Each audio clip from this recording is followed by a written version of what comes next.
Hey, Salut Friends. Today we are doing a double review. This is going to be about two fragrances from Hermès within their Hermessence collection, Cardamusc and Musc Pallida. These two are particularly called Essence de Parfum or Perfume Essence as they contain no alcohol and are oil-based in a first and last attempt by the house because since then we have not gotten anything in this style, both composed by the renowned perfumer Christine Nagel, who was a couple of years into her tenure at this point after Jean-Claude Ellena left. She did quite a few fragrances before 2018, Gallo, flankers of Eau de Merveille and Terre de Hermès, and a new woman's pillar with Twilly. Eventually she had to turn to the Hermessence collection, which was left in good shape by Ellena.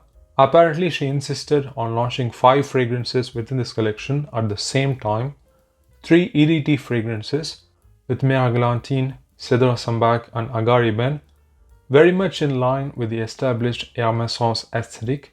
Maybe Agar-Ibn tried to be a bit cheeky, but then we had these two, which is a new territory for Hermès, creating ultra-luxury version of perfume oils with a big dose of modern musks, which can be worn by themselves or be used as a base for other Hermessence fragrances.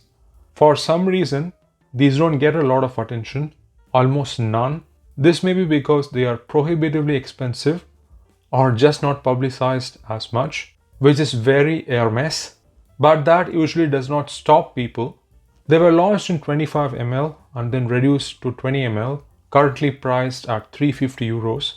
I discovered these randomly when I was exploring the Hermessence collection, maybe 5 years ago. I did not know them before. Remember thinking they were minis at the boutique, but then the names and bottles looked different and was surprised by the lack of an atomizer, but remember being quite impressed with what I smelled. I came across these ones online a couple of years ago as part of a sample set. The price was quite reasonable. Seeing these were 7.5 ml and the actual bottle itself is 20 ml, I thought this was my best option. As of today, their availability also seems to be on shaky grounds. I don't think it has been confirmed that they are discontinued, but they are not available readily in all outlets selling Hermessence. But in any case, I thought they are worth talking about. Let's go over them one by one. First is Musc Pallida. These are supposed to be simple scents based on 1-star note and musks. As such, do not have a lot of notes. In fact, just 2.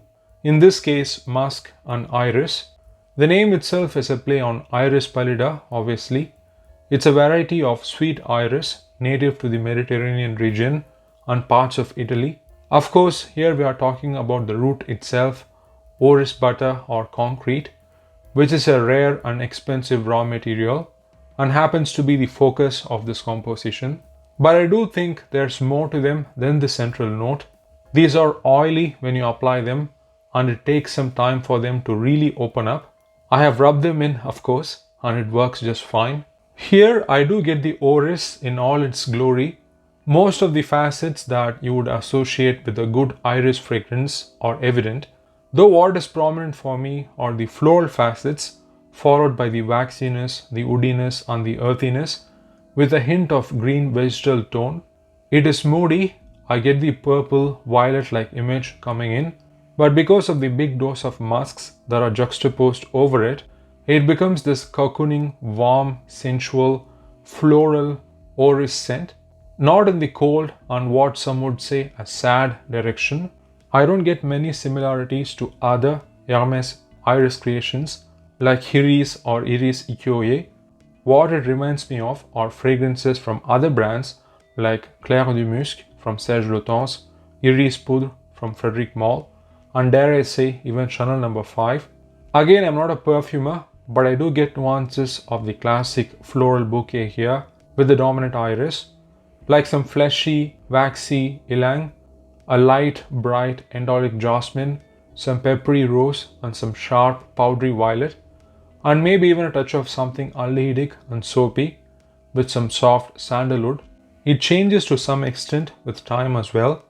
So it's not a bland, monotonous perfume oil.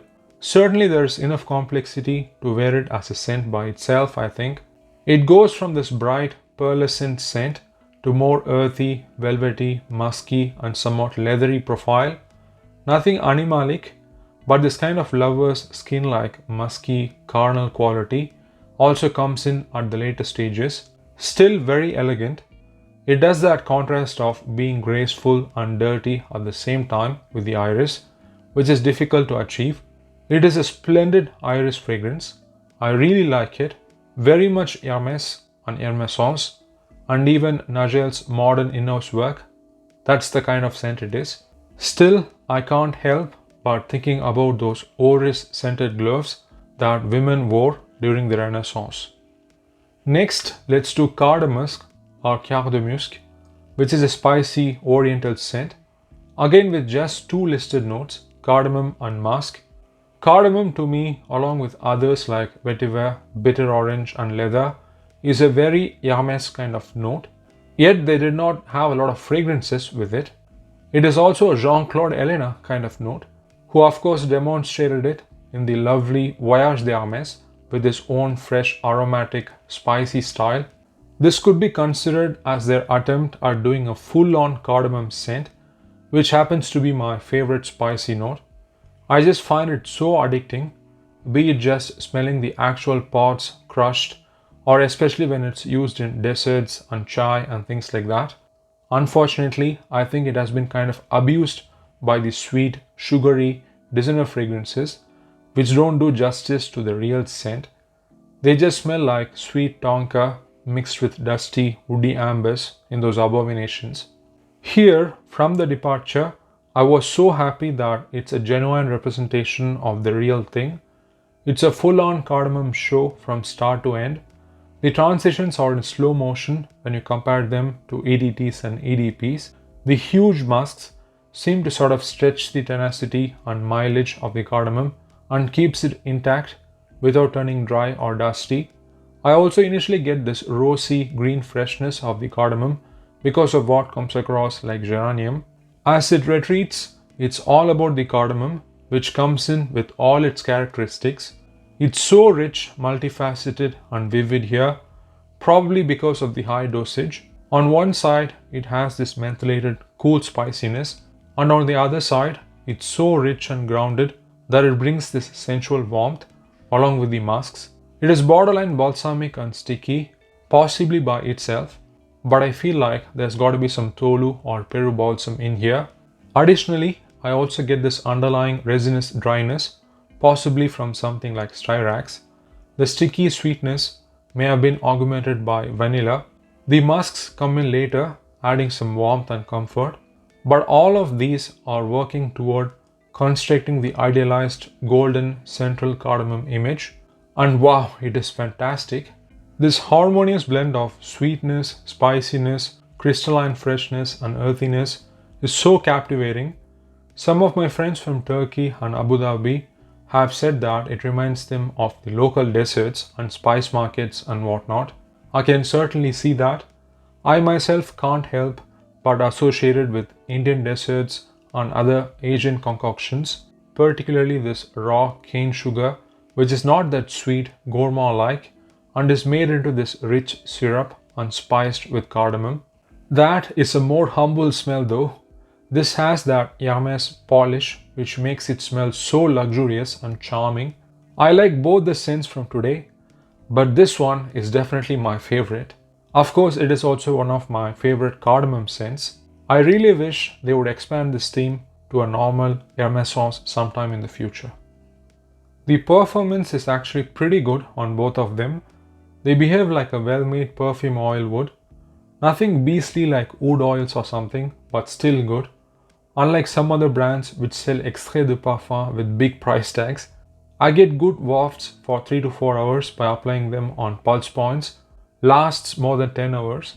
They do smell luxurious, but I think just like the poetic outlook of the Hermessence collection, they lend themselves to any occasion, pretty much. Maybe not high heat. I wear them mostly at home, with them being rare and expensive. Overall, I really like them. Recommend at least testing if possible.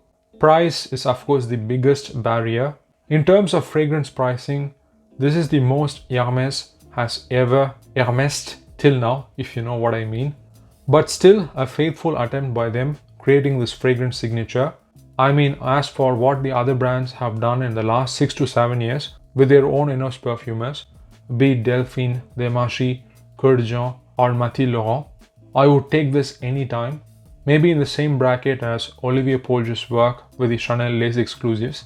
I think Nigel has done a great job with these two Parfum Essence releases. I only wish between her and Hermes, they do some course correction after some of the newer trendy releases like Eau d'Horizon and Barenia, and go back to making more timeless creations.